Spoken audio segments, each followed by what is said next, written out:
Different types of video standards. All over the world, we use different video standards.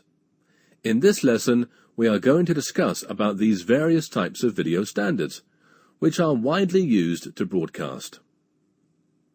Most countries around the world use one of three main video broadcast standards. These three main standards are NTSC, PAL, and SEECAM. However, each standard is incompatible with the other. For example, a video recording made in the UK could not be played on US standard VCRs or shown on the TV. The reason for this is that the UK video standard is PAL, whereas the US video standard is NTSC. NTSC is the abbreviation for National Television Standards Committee. The first color TV broadcast system, which was implemented in the United States in 1953. NTSC displays 525 lines of resolution at 60 fields per second, 30 frames per second, actually a fractional value near 29.97.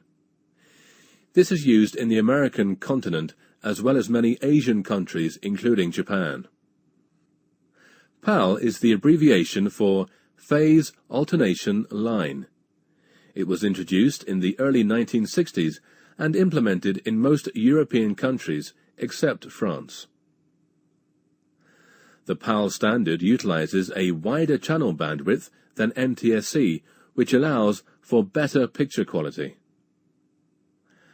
PAL displays with 625 lines of resolution at 50 fields per second and 25 frames per second, used in Europe and elsewhere. SEECAM is the abbreviation for Sequential Color with Memory standard, and it was introduced in the early 1960s and implemented in France. SEECAM uses the same bandwidth as PAL, but transmits the color information sequentially and runs on 625 lines per frame. It is used in France and many Eastern European countries.